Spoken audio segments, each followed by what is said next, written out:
Sweet Baby Inc. infected Hyper Lightbreaker developer has launched a Patreon specifically to survive after the company announced layoffs back in November. Roll this up over at phantompulse.com. You can find the link in the description below. I encourage you to head on over, become a paid subscriber. Help us in fighting back against this woke ideology that is infecting the video game industry and is trying to destroy our culture and society at large.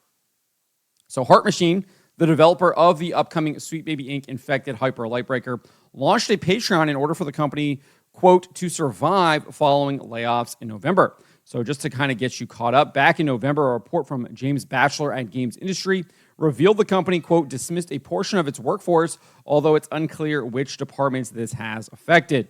The company's community manager, Yi Zhang, claimed that the layoffs will not affect Hyper Lightbreaker's release.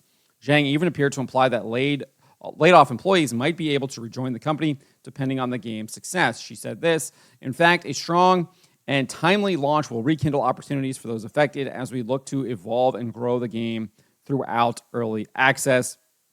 That does not appear to be the case anymore, given the fact that they are launching this Patreon in order to survive. Do not expect those individuals to return to the company anytime soon.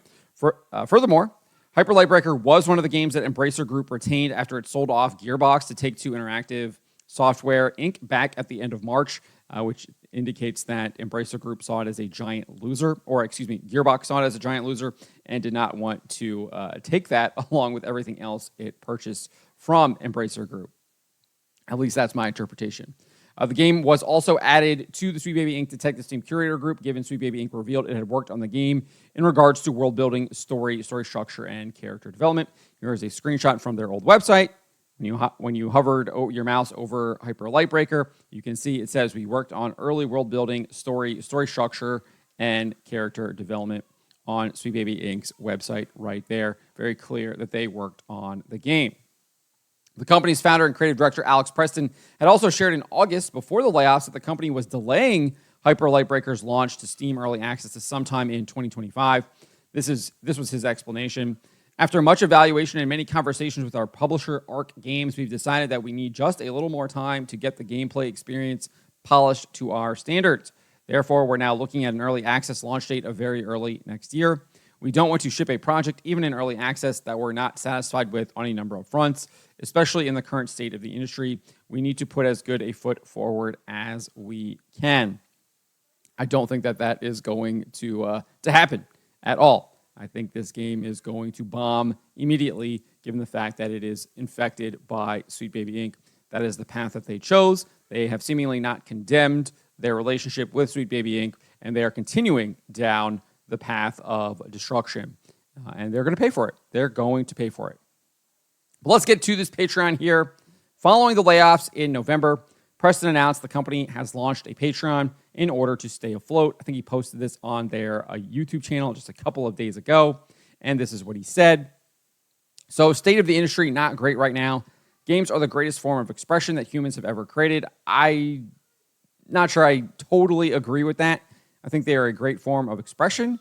I still think that novels might be the greatest form of expression. I think J.R. Tolkien might agree with me there because it allows us to use our own imaginations, whereas obviously video games, you use your imagination to create them, but once you're playing them, you're kind of in the world of someone else's imagination, right? Whereas when you're reading a novel, surely someone might have written the words and everything, but it's your own imagination that are bringing those words to life. So I love games, don't get me wrong, but I would probably not describe them as the greatest form of expression that humans have ever created.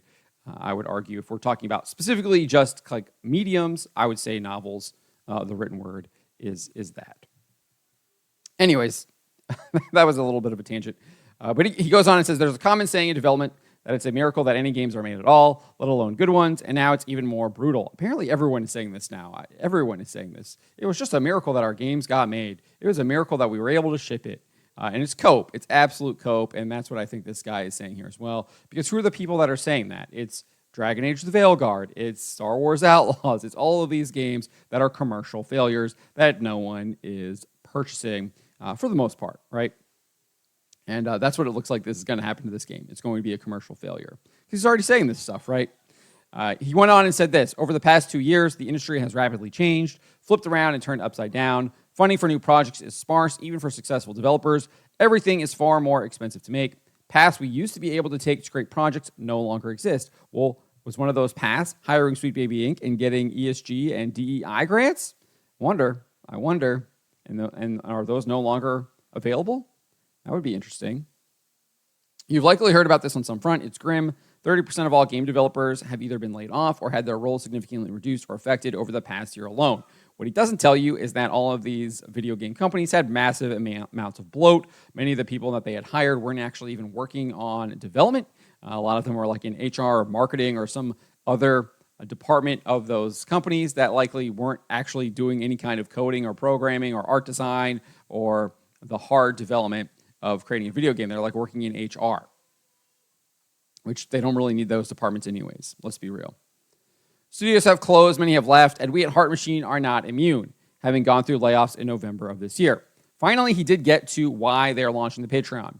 Since the old models are not enough, we have to adapt. So we're asking for support to help us continue to not just survive, but adapt and thrive. So the point of the Patreon is literally for them to survive as a company. I don't think it's going to work out for them. To help us prototype and build new projects, to help support us when the state of the industry has made it so much harder to exist. Ever since we got started back in the Kickstarter days, we've been big on talking to our audience, and we think this Patreon is an opportunity for us to do more on this front while also benefiting. He then shared like the 3 reasons why, or the 3 things that they're going to offer through their Patreon. You can read that in the link below. And he finally concluded saying, we want to stay around for another 10 years because we've been around for 10 years. Approaches like this Patreon are part of what it takes to make sure of that, to get through the toughest times and come out ultimately better. The Patreon currently features 6 different supporter levels ranging from free to $100 per month, and it currently has 390 members. We can see that right here. 390 members, 3 posts. So, and you can see they've got the $1 supporter, the $5 explorer, the $10 seeker, the $25 acolyte, and the $100 companion. And you can kind of see all of the little options you get depending on which one you decide to back, if you decide to back it. And I'm wondering just how many of these 390 members are actually paid or if they are just free, because again, there is the option to join for free right there as well. So I don't think that this is going to really save the company at all. It might give you some decent revenue on the side, but it does not look like it'll be something that's going to pay anyone's salary or anything like that to really kind of support them. We did find out earlier this month as well that the game is going into Steam Early Access on January 14th and will cost $30. Preston said in a recent post on Steam announcing the date and price, he says, we're thrilled to be a part of the Day of the Devs, the Game Awards edition, and finally revealed that Hyper Lightbreaker will be launching in Early Access in just a month.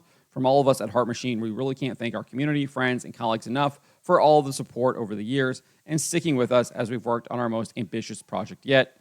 Launching Hyper Lightbreaker in early August will be just the beginning, as we want the community to be part of the game's development journey.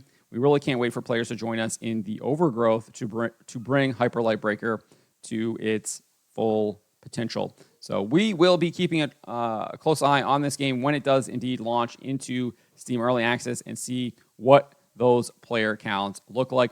Will it be better than Concord? I think it's kind of the low bar that all of these games now have. Can it get, 700? Can it get over 700 concurrent players? We shall see. But the fact that they're having to launch a Patreon to survive is not a good sign for this company, for this game, and already has lots of other major red flags attached to it. Sweet Baby Inc. being the biggest right here, having worked on the game and done seemingly significant work on the game in its world building, story structure, and character development.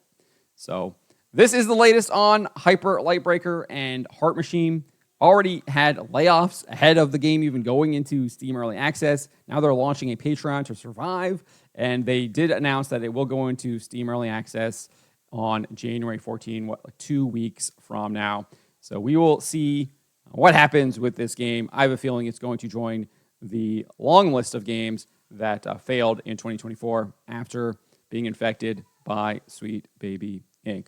But let me know what you guys make of this. Let me know in the comments below. Remember to always be charitable, especially to each other, and to always, always speak the truth.